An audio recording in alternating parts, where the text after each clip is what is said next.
आपका स्वागत है और नजर हमारी इस बार सोने चांदी पर है, जहां पर चमक लगातार बढ़ती नजर आई है। एमसीएक्स पर सोना ऑल टाइम हाई से अब करीब 2500 रुपए ही दूर है। वहीं चांदी भी लगातार 65,000 के आसपास कारोबार कर रही है।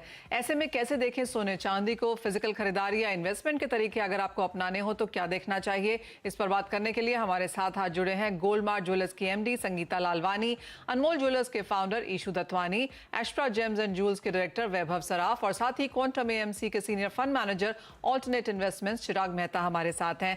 आप सबका कार्यक्रम में स्वागत है। चिराग, आपसे पहले शुरुआत करना चाहेंगे। इतनी ज्यादा उठापटक हमने यहाँ पर सोने के भावों में आते हुए देखी है। सबसे पहले प्राइस व्यू, क्योंकि 2-3 नवंबर के आसपास यहाँ पर हमने लो बनता हुआ देखा था $1618-1620 का, और उसके बाद 1816 का लेवल हमने यहाँ पर बाजार में इस हफ्ते यहाँ पर आता हुआ देखा है। यानी कि एक महीने में $200 की तेजी कैसे देखते हैं आप?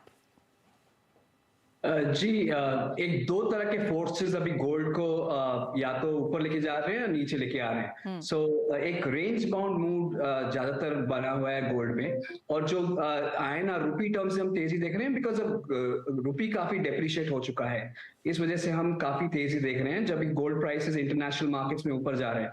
सो एक साइड पे हम देख रहे हैं कि फेड जो रेट हाइक साइकिल के एंड के करीब पहुंच गया है, may be another 100 basis points शायद बढ़ा ले रेट्स यहाँ से, पर मार्केट अभी काफी हद तक ये फैक्टर कर चुके हैं।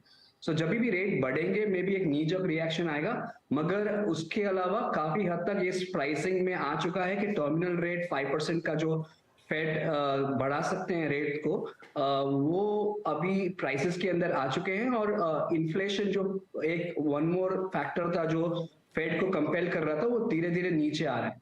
सो हमारा मानना ये है कि काफी हद तक इन्फ्लेशन स्टिकी रहेगा, और उस वजह से जो रियल इंटरेस्ट रेट्स में एक बढ़ाव यहाँ से काफी हद तक नहीं रहेगा, क्योंकि रेट्स पीक की तरफ पहुंच गए हैं।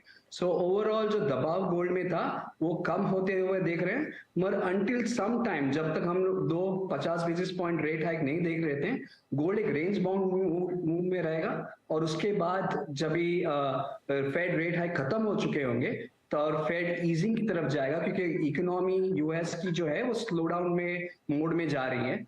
और जब भी स्लो डाउन होता है फेड थोड़े अग्रेसिव हो जाएंगे टू कट रेट्स या लिक्विडिटी पंपिंग करने के लिए, और तभी सही तेजी गोल्ड में आएगी। सो ओवरऑल तो थोड़े may be for next few months एक रेंज बाउंड मूवमेंट यही रेंज में गोल्ड रहेगा, और उसके बाद हम काफी अच्छी तेजी आते हुए देख सकते हैं गोल्ड में। ऑलराइट, यानी कि बहुत ज्यादा बिकवाली की एक्सपेक्टेशन नहीं है, एक रेंज बाउंड और एक फर्क बढ़त की एक्सपेक्टेशन यहाँ पर। चिराग, एक रिपोर्ट यहाँ पर क्रेडिट स्विस की तरफ से आई थी जिसमें मानना है कि अगर 1800 के आसपास के स्तर यहाँ पर होल्ड करते हैं तो ऊपर में 1880 तक के लेवल्स के लिए फिर रास्ता यहाँ पर साफ हो जाता है। इन एनी केस अगर सोने के भावों को देखें तो 20 days moving average, 50 days moving average, 100 days moving average के ऊपर सोने में कारोबार है, यानी कि टेक्निकल चार्ट्स पे भी अच्छी खासी बढ़त। जी मनीषा, फैक्टर्स काफी पॉजिटिव है। जैसे मैं कहा, बैड न्यूज जो भी थी गोल्ड के लिए वो ऑलरेडी प्राइसिंग हो चुकी है। Okay. सो यहाँ पे जब भी रेट इंक्रीज हो सकते हैं होंगे, तभी थोड़ा सा नीजक रिएक्शन, थोड़ा सा डाउनसाइड वोलेटिलिटी हम देख सकते हैं, मगर अदरवाइज मोर और लेस प्राइसिंग हो चुकी है, और फैक्टर्स यहाँ से पॉजिटिव होते हुए दिखेंगे। मगर थोड़े टाइम के लिए थोड़ा सा और रेंज बाउंड जो हम पूरे साल के लिए देखे हैं मोस्ट ऑफ दिस ईयर, वो अभी भी थोड़े महीने तक हमारे साथ रहेगा, और उसके बाद एक डिसाइसिव मूव हम देख सकते हैं गोल्ड में। ऑलराइट चिराग, एक चीज जो ऑफ कोर्स अपने सभी एक्सपर्ट से हम यहाँ पर बात करेंगे, लेकिन आपसे ही शुरुआत कर लेते हैं कि जैसे जैसे यहाँ पर भाव बढ़ते हैं एक प्राइस सेंसिटिविटी यहाँ पर सीप इन होती है। ऑफ कोर्स जिनकी अभी शादियां हो रही हैं वो तो सोना पहले ही खरीद चुके हैं, लेकिन जैसे जैसे पिछले एक महीने में भाव बढ़े हैं, ये एक चीज सभी ज्वेलर्स हमें कह रहे थे कि थोड़ा सा फुटफॉल यहाँ पर कम हुआ है। लेकिन इन्वेस्टमेंट के तौर पर आप कैसे देखते हैं? पिछला एक महीना रिडेम्पशन ज्यादा रही कि लोगों ने खरीदारी वापस आकर करी है?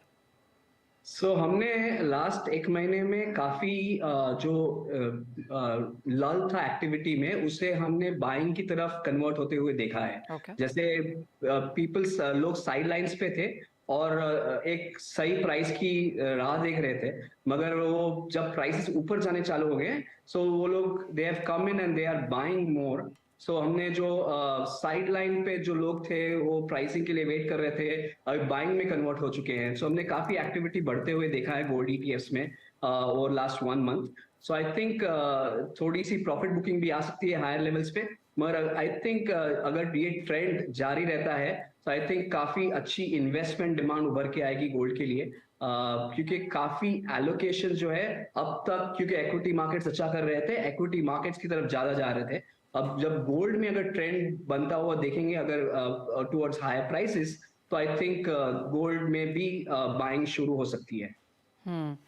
ऑलराइट, तो यानी कि जो रिडेम्पशंस इतने महीने से चल रही थी वहां पर कुछ खरीदारी लौटती हुई नजर आई है, तो उच्च जैसे भाव यहां पर चढ़ रहे हैं इन्वेस्टर्स तो यहां पर वापस लौटते हुए नजर आए हैं, लेकिन हाजिर बाजार में खरीदारी कैसी है ये भी जान लेते हैं। संगीता जी, आपसे पहले जानना चाहेंगे, शादियों की खरीदारी अच्छी खासी, धनतेरस दिवाली पे हमने बहुत अच्छे ट्रेंड्स आते हुए देखे थे, अब क्योंकि भाव इतना ज्यादा बढ़े हैं, क्या इम्पैक्ट देखती हैं आप ऑन ग्राउंड?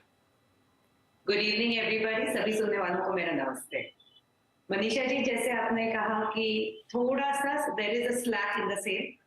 जो दिवाली में, धनतेरस में इतना अच्छी ऊंचाई सेल्स हो रही थी, इतना अच्छा सेल हो रहा था, अभी दिवाली के बाद वैसे भी एक्सपेक्टेड सेल थोड़ा कम होता है, और अभी जैसे एकदम भाव बढ़ रहा है तो थोड़ा रिएक्शन आता है। पीपल वेट, पीपल वॉच करते हैं एंड देन दे बाय। और जिसके घर में शादी थी उन्होंने तो पहले खरीदी कर चुके हैं। नाउ वी आर टारगेटिंग जिनके घर में फरवरी मार्च में शादी है, वो अभी खरीदी कर रहे थे, बट एकदम all of a sudden price rise होने से slight slump in the market. But I think once ये एब्जॉर्ब हो जाएगा कि this price is there for staying, ये प्राइस बढ़ने ही वाला है, तो फिर people will come and buy. और बहुत ज्यादा अंतर जब अगर रियलाइज होगा कि नहीं हो रहा है तो people will come back to buy. पर पिछले कुछ दिनों से there is a slight slump in the market. Clearly. Vaibhav, आप कैसे देखते हैं बाजार, क्योंकि वेरियस जो गोल्ड एसोसिएशंस हैं, ज्वेलरी एसोसिएशंस हैं, उनका ये मानना था ये सीजन शुरू होने से पहले कि लास्ट ईयर के कंपैरिजन में शायद 10 से 14% मांग इस बार ज्यादा देखने को मिलेगी, उस आंकड़े से कितना दूर हैं हम?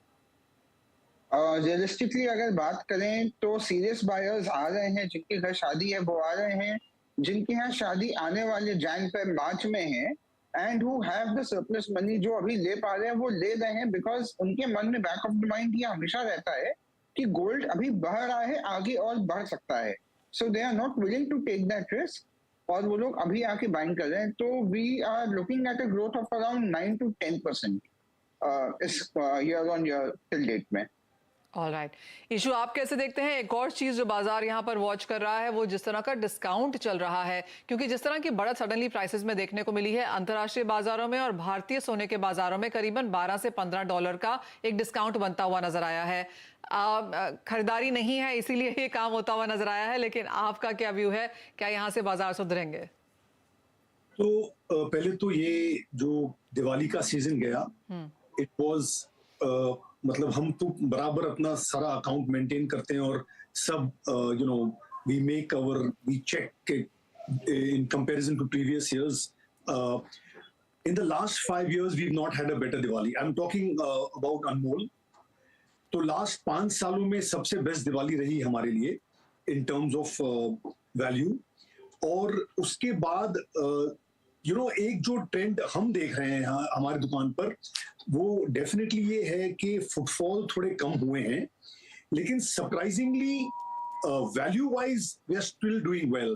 तो भीड़ नहीं है, पर जो in fact sometimes it works in our favour कि अगर सीरियस क्लाइंट है और उसको समय मिल रहा है देखने के लिए, और हमको समय मिल रहा है उनको अच्छी तरह से उनको सामान दिखाने के लिए, तो इन फैक्ट दैट वर्क्स। तो वैल्यू वाइज हमको ज्यादा फर्क, of course compared to Diwali there is a difference, but I would still call it a good season. We had a very good November. हमने अभी अपने जो नंबर्स कोलेट किए कल, तो we had a very good November, और आगे भी हमको यही आसार नजर आ रहे हैं कि लोग, शादी है, शादियां हैं, लोग आ रहे हैं लेने के लिए, इंक्वायरीज बहुत अच्छी हैं और काम डेफिनेटली अच्छा ही होगा।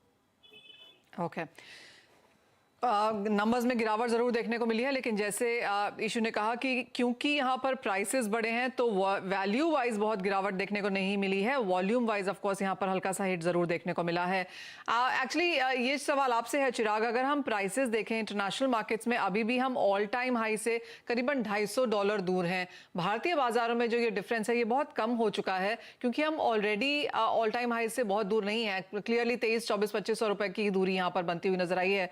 रुपी डेप्रिसिएशन ने एक बड़ा रोल यहाँ पर प्ले किया है, लेकिन इस लिहाज से आप कहेंगे कि जो इंडियन बायर्स हैं उनको अपने रिटर्न्स में यहाँ पर कुशनिंग होते हुए दिखी है? दो तरह की क्वेश्चन इंडियन बायर्स के लिए आई है, होल्डर्स ऑफ गोल्ड के लिए आई है। वन इज रूपी डेप्रिसिएशन काफी हद तक हुआ है और दूसरा ड्यूटी इंक्रीज हुई थी। सो दोनों के वजह से इंटरनेशनल गोल्ड प्राइसेस के कंपैरिजन में इंडियन गोल्ड प्राइसेस में ज्यादा उछाल आया है। So overall we are very close to the all time highs, may be 5% lower, but अगर इंटरनेशनल प्राइसेस देखें तो अभी भी काफी बड़ा स्कोप है। सो अगर परम्यूटेशन कॉम्बिनेशन देखें तो रुपी अगर यही लेवल पे रहता है और gold prices go closer to the all time highs that we have seen, तो काफी बड़ी तेजी आ सकती है गोल्ड में। सो ओवरऑल जो दबाव गोल्ड में देख रहे थे और उसके वजह से गोल्ड प्राइसेस इंटरनेशनल मार्केट में सबड्यूड थे, और अगर अभी ब्रेकआउट आता है in terms of because factors positive हो रहे हैं, and if it goes higher closer to say where we saw all-time highs or somewhere even last year, तो I think काफी बड़ी तेजी इंडियन प्राइसेस में आ सकती है because of that. So overall the trend है पॉजिटिव है। इस वजह से हम देख रहे हैं कि जो साइडलाइन बायर्स थे वो ये फियर ऑफ मिसिंग आउट की वजह से वापस आ रहे हैं ऑन द बाइंग साइड, और इंक्रीमेंटली अगर if we inch further higher तो आई थिंक बाइंग के ट्रेंड्स काफी पॉजिटिव हो सकते हैं, even in physical market, even for investment buying. Overall I think there will be a good amount of buying if gold prices go up, but I think we may have to wait for another 2-3 months, at least one rate hike जो दिसंबर में expected है वो अगर हो जाता है तो I think उसके बाद I think trend will become more stronger from a price perspective and therefore from buying perspective. जी हाँ, अगर खरीदारों को ये भी मालूम पड़े कि ये हायर प्राइसेस नहीं है और यहाँ से भी और ऊपर जा सकते हैं, तो आई एम अज्यूमिंग कि वापस से हम एक थ्रॉन्गिंग यहाँ पर बाजार में आता हुआ देखेंगे खरीदारों की तरफ से। लेकिन इसी के साथ एक छोटे से ब्रेक के लिए भी रुकेंगे। जब लौटेंगे तो आपको ये बताएंगे कि आपको कैसे खरीदारी करनी चाहिए, कि आगे के ट्रेंड्स यहाँ पर आने वाले समय में बन सकते हैं। इस ब्रेक के बाद